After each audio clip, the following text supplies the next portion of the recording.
All right, we're back with part 3 of the Believe in the Bibles series. So let's get started. All right, so does the Bible contain prophetic evidence that God is its author? Let's see, Jeremiah 29:8. You probably want to look at this for yourself, but it's basically saying that prophets were trying to trick people, saying they were from God, but they really weren't. Then Micah 5:2 says, "From what city would the one who would rule over Israel come?" Bethlehem. In what city did Mary deliver Jesus? Bethlehem. So there was over 700 years between Micah's prophecy and then Luke's record. Over 700 years. So there's no way that could be passed down and be specifically correct. No. All right, how many pieces of silver did the prophet Zechariah foretell would be used for hire? 30 pieces. And then how many pieces of silver did they promise Judas to betray Jesus? 30 pieces. Again, a long time passed. The prophet said that 30 pieces of silver would be thrown to the what? Potter. And then Matthew 27, what did they purchase with Judas's 30 pieces of silver? Potter's field, and that was 500 years later between Zechariah's prophecy and Matthew's report. 500 years between the writings. It's crazy. What would they do to Jesus' face according to the prophet Isaiah? Spit. And then what did they do to Jesus' face according to Matthew? Spit, and that was 700 years between Isaiah's prophecy and the record of Matthew. That's wild. Wow, insane. So what did Psalm 22 say they would pierce? His hands and feet. And then in John, where were the scars located that Thomas observed on Jesus? In his hands. Okay. And what did the Psalm say they would do with his garments? Divide them among themselves. And then Matthew 27, as they crucified him, what did they do with the garments of Jesus? Divided garments, casting lots. Now that was 1,000 years between David's psalm and the records of John and Matthew. Wow, 1,000 years. 1,000 years. Between the writing, that's crazy. Yeah. Mm-hmm. Right. Okay. All right, so was the Bible lucky or divine when it declared Jesus would be born in Bethlehem? Divine. What about lucky or divine when it declared Jesus would be betrayed with Had 30 to be pieces of silver? divine. The exact amount of money.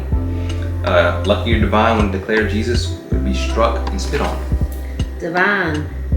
What about when his hands and feet would be pierced? Divine. His garments would be divided? Divine.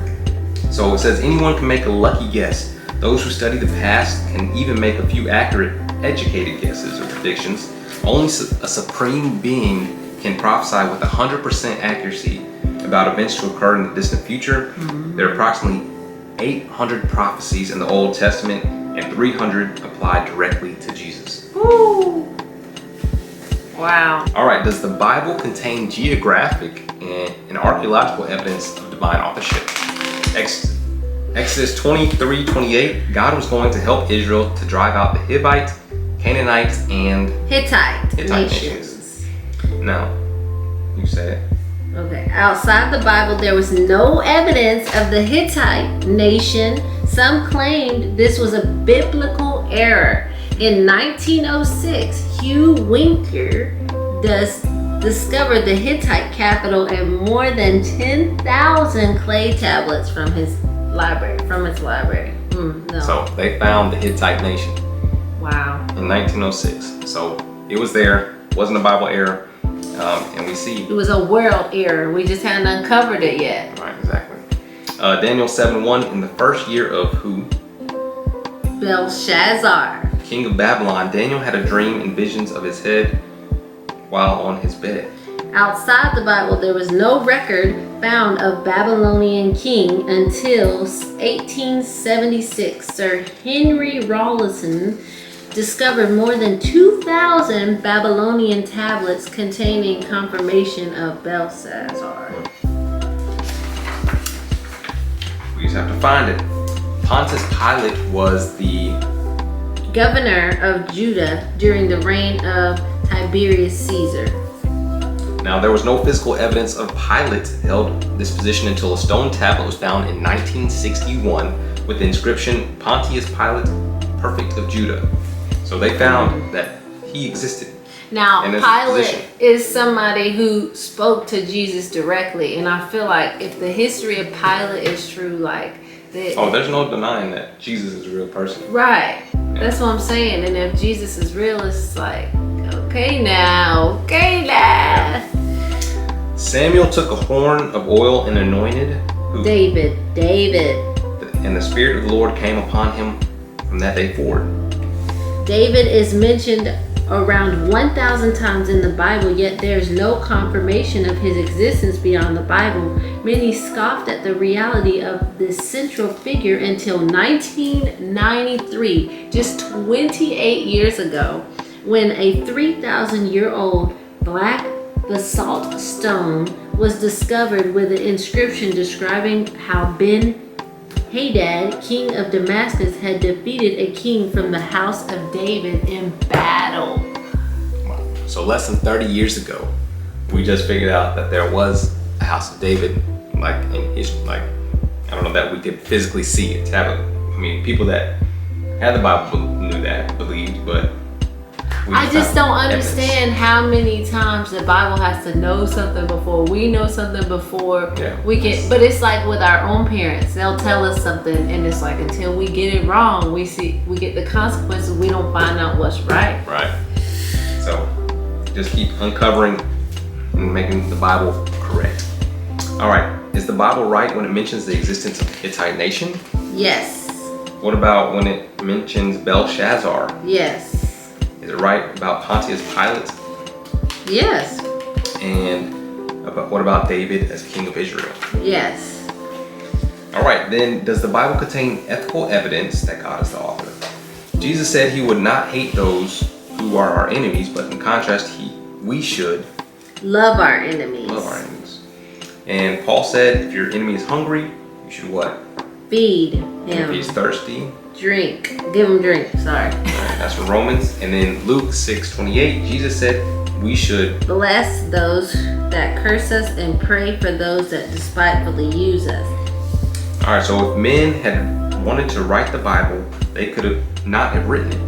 And if they could have written the Bible, they would not. It contains an ethical code found nowhere else in the societal code. Definitely, and we're definitely not like this now. We're like, it's nothing to cuss somebody out. We're just so opposite.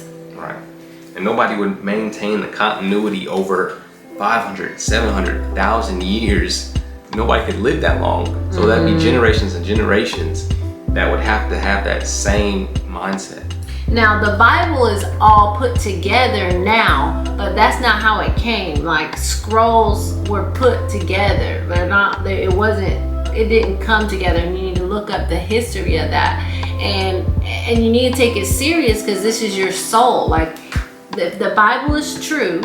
The things that it says and the consequences that it says and the rewards that it says is real, and the importance of your soul is real. All right, concluding questions. Does the Bible contain accurate pre-scientific statements that were unknown to man during that time? Yes. If there were no divine instructions or pre-scientific statements, would the Bible contain common errors of that time? Yes. Yes. Since the Bible contains no human error from that time, yet includes numerous accurate scientific statements, it's logical to assume the writers had help from a divine being. They had to have had that. Had to. Does the Bible contain prophecies about Jesus hundreds of years prior to their actual occurrence? Yes. And were these prophecies general statements, or did they contain details? They contain details. And did all the prophecies come true? Yes, they did. Is it possible for an uninspired human being to make 800 detailed prophecies, some 500 to 1,000 years before the events, and be 100% accurate? No. We can't even tell what's going to happen tomorrow. Honestly, you can't. And when you plan something, does it ever go how you planned it? No, it doesn't. Is there archaeological evidence that supports the claims of the Bible?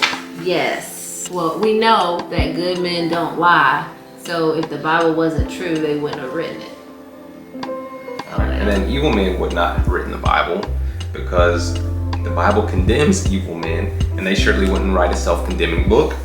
And Satan would not have written the Bible because it opposes what he promotes. Right. In conclusion, isn't it obvious that the Bible contains characteristics of having a divine origin? Yes, it is. Isn't a divine being, God, the only logical explanation as to the origin of the Bible? Yes. God, a creator, the divine. Correct. And